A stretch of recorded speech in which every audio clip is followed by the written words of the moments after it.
Dear students, good morning and welcome to e-learning module produced by Netaji Subhas Mahavidyalaya Holdibari Coach Bihar.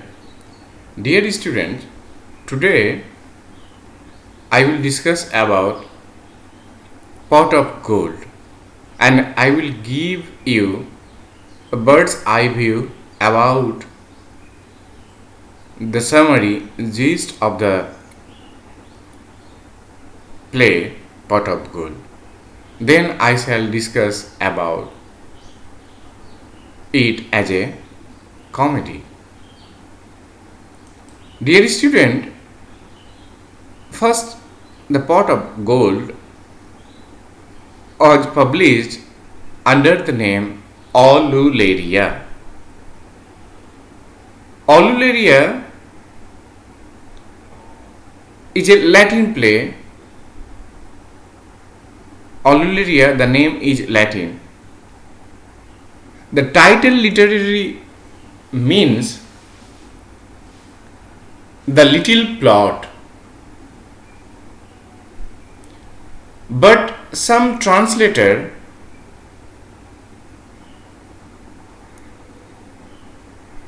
say that it is pot of gold, or it should be pot of gold, and the plot revolves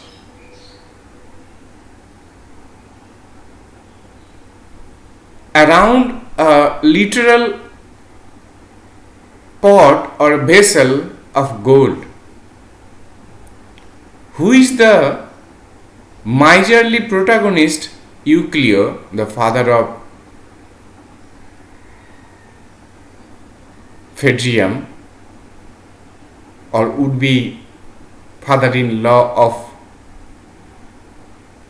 Lyconides, guards very jealously. After getting the pot of gold,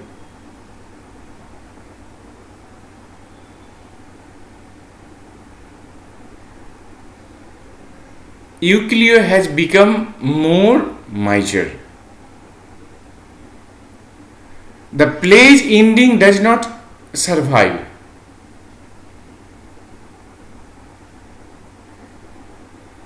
Though there are some indications of how the plot is resolved in the later summaries and in the few fragments of dialogue. Now, dear students, I am coming to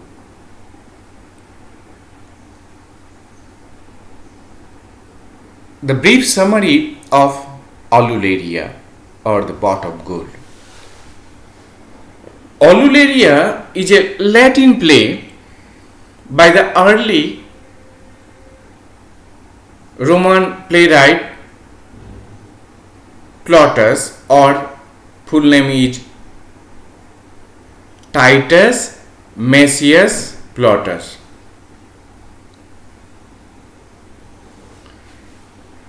Plautus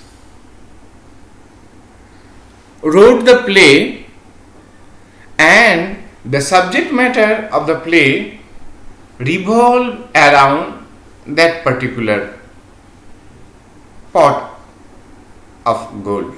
And I have already told you, pot of gold indicates the pot, the vessel in which the gold was kept, that very gold which was given by Lord Familiaris by being pleased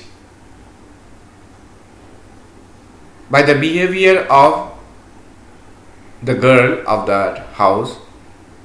And the pot of gold also indicates the lady herself. The lady is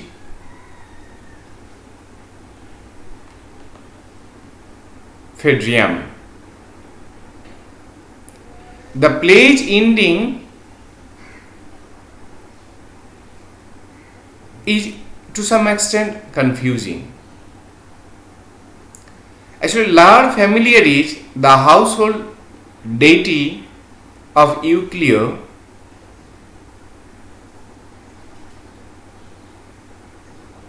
was satisfied by the aged man's marriageable daughter named Phaedria. The play, as in other plays, other Greek or Roman plays, this play also begins with a prologue about how he allowed Euclid to discover a pot of gold which was buried, which was hidden in his house. Euclid is then shown almost maniacally guarding his recently found gold from real or sometimes imagined threat. He becomes very eager to save it. He becomes paranoid. Unknown to Euclid, it is completely remains unknown, and Phaedria herself could not understand it. Phaedria becomes pregnant by a young man named Lyconides. Phaedria, the central woman character, is never seen on the stage. Though at a key point in the play, the audience could hear her painful cries in labor. Euclid is persuaded to marry his daughter to his rich neighbor, an elderly bachelor named Megadorus. This Megadorus happens to be the uncle of Lyconides. Lyconides is that person who is in love with Phaedria, and he has violated the virginity of Phaedria, and Phaedria as a result has become pregnant. This leads to much byplay involving preparation for the nuptials. Eventually, Lyconides and his slave appear, and Lyconides confesses to Euclid his ravishing of Phaedria. Lyconides' slave manages to steal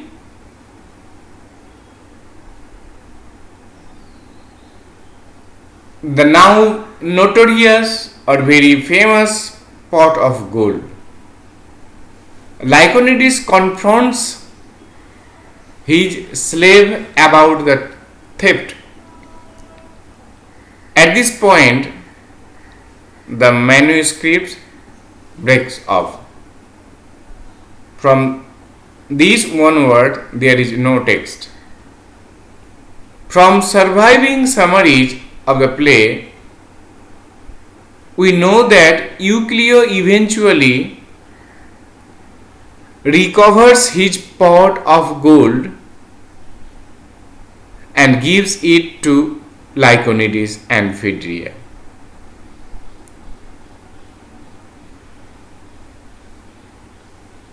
Who marry Phrygian in a happy ending.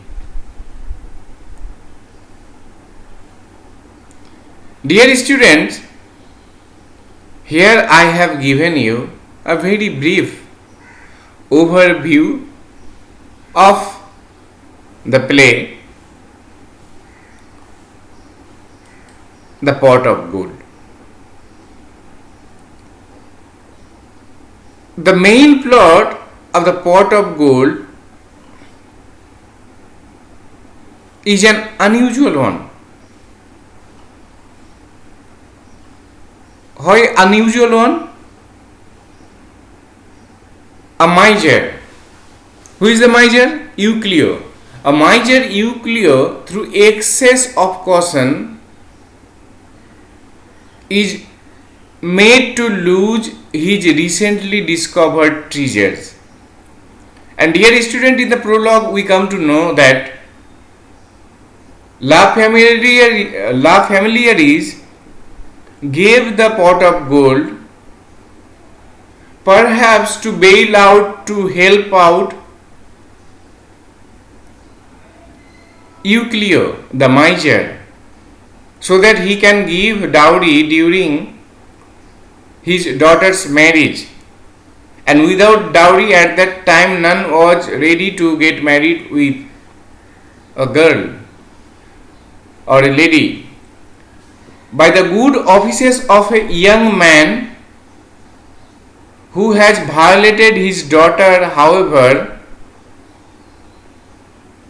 he recovers the treasure.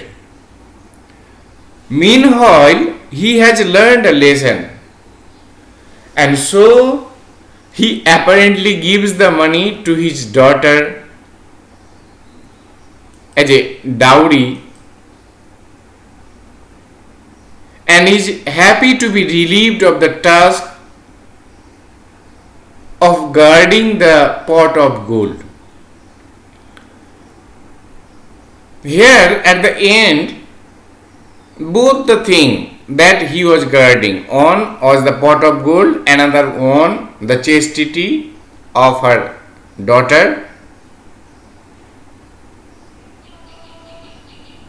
These two duties or these two tasks he was relieved of by Lyconides, because these two things which have been indicated as pot of gold have been taken by the same person, Lyconides. Thus this comedy,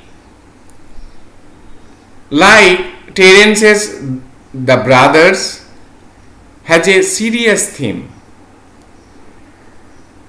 The minor plot concerning the daughter and her violation is trite, but skill is shown in concerning the daughter and her violation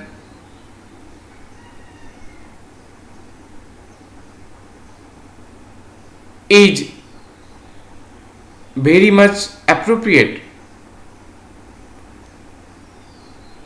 Indeed, it is employed almost wholly to bring out the character of Euclio and facilitate the main action.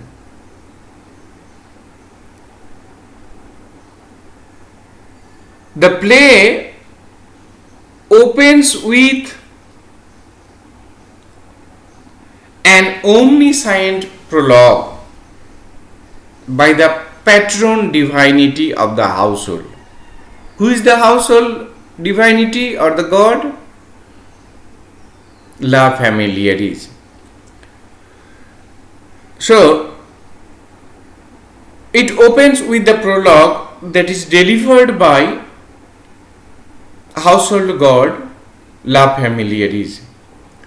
Noteworthy here is the explanation that the proposal of the old man, the old bachelor, Magadorus, is merely a device of the divinity for uniting the girl to the father of her child.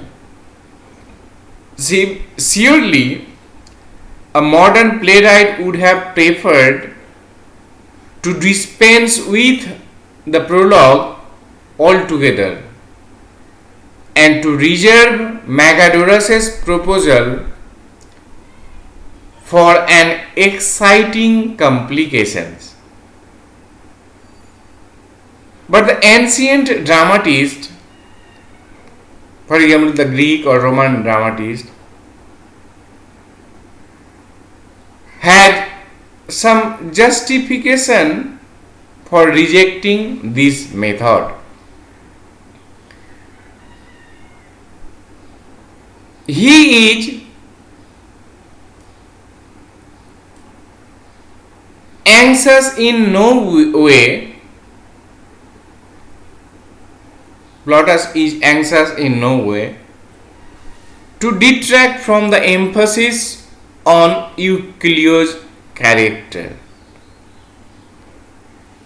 Here lies the satirical comedy, the crux of satirical comedy. Here Euclid's character has been castigated. A particular point of Euclid's character, that is his greed for money. Even in the prologue, the primary concern is to show that the miser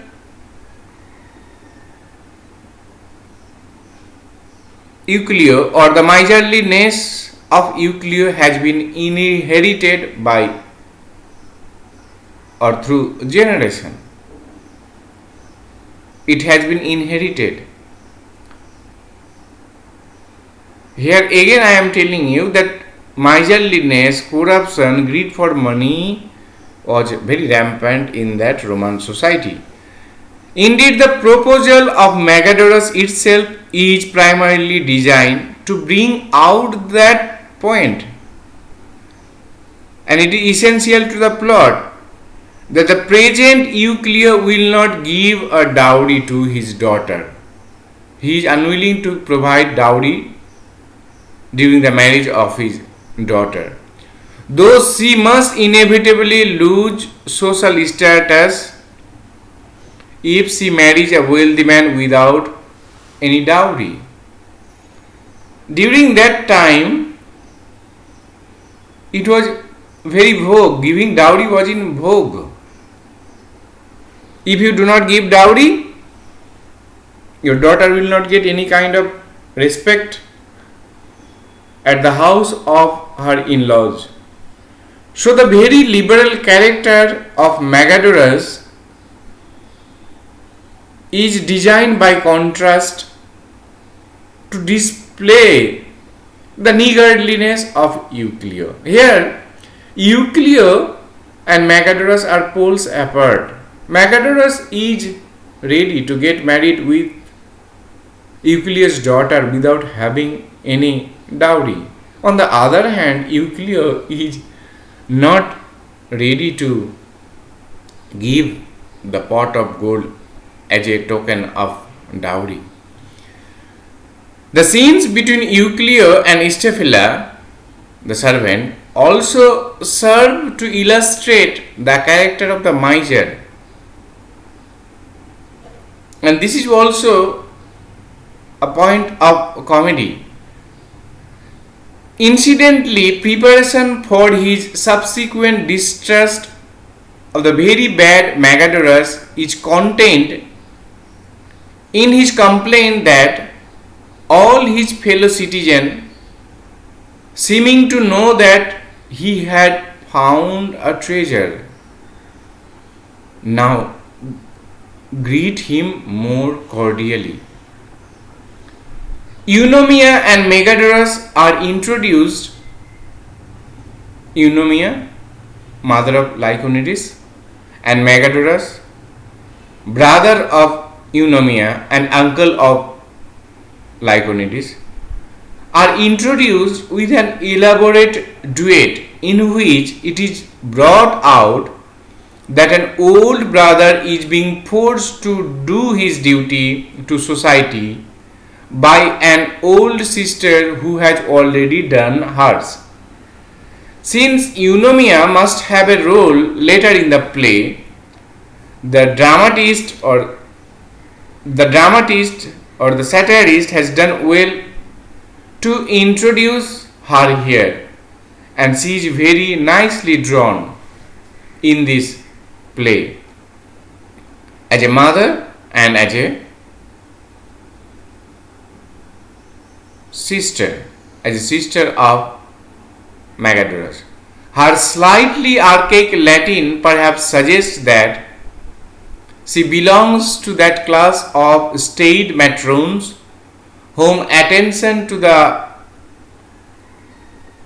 home has caused to lose contact with the latest development of a changing world.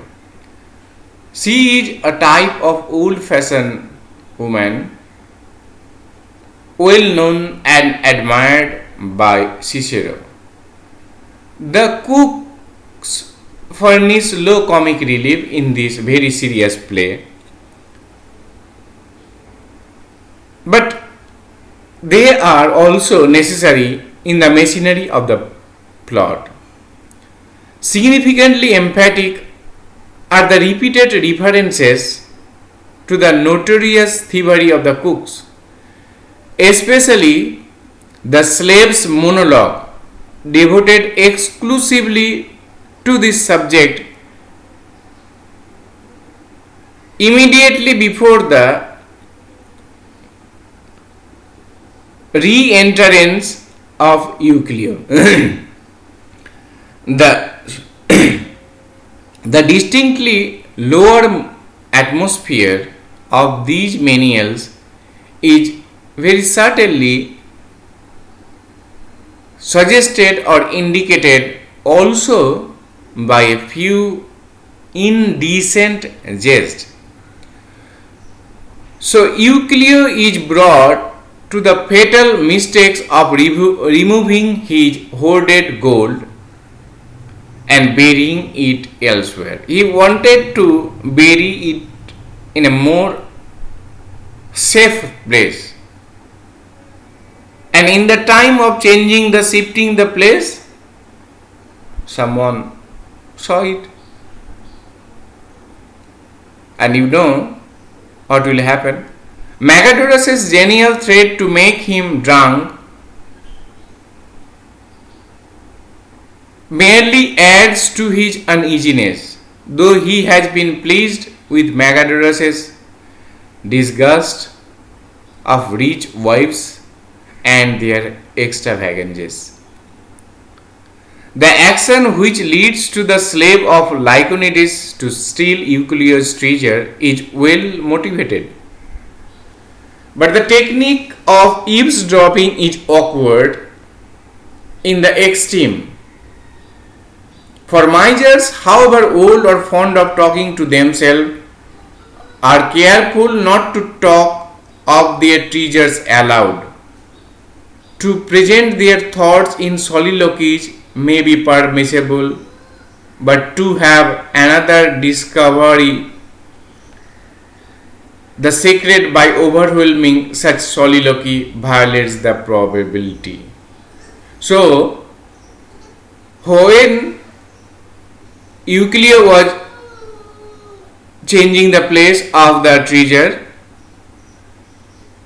the slave of Lyconides found it and kept it, and he gave it to Lyconides on the condition that he will be relieved from his present slavery. And later on, Lyconides will return it to the father of Phedrium, and the play will end. Thank you, good boys and good girls. Enjoy reading.